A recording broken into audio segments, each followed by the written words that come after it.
going to start with the cleanup after the storm right now. You got to check out this home in South Russell from last night. Water pouring into a home there. That scene, a common one all over the area. In fact, the cleanup crews are having a pretty hard time keeping up. Dave Arnold is live on 5, showing us what they are facing. Winds were still whipping in Middlefield this morning. Skies still ominous. Rivers still swollen. Leaves normally several feet in the air, now on its surface. Signs of last night's flash flood waters everywhere here. This has been the worst year I've seen in a long time, actually.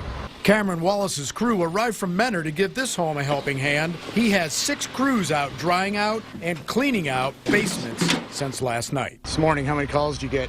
Oh, jeez. I would say about 25, and that was about like 6 in the morning.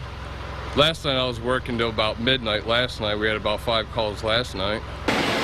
No, those fishing poles are not for casting a line in the basement, but they may as well have been. Oh yeah, it's pretty bad. This isn't even as bad as it was. I mean, you can see the water coming through.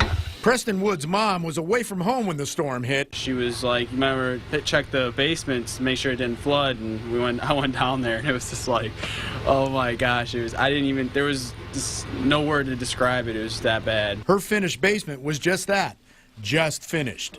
Put a lot of work into it. It's nicer than my upstairs now, and it's the man cave, and now it's ruined. Chardon's Puro Clean said they responded to over 50 calls before noon today, keeping on top of yet another once-a-century storm taking its toll in Geauga County. Live on 5 in a very soggy Middlefield, I'm Dave Arnold. All right, thanks, Dave. And today, the Red Cross tweeted out the 4 things you should do if your basement floods. First, they stay safe and stay out of the basement if possible. Determine the cause if you can.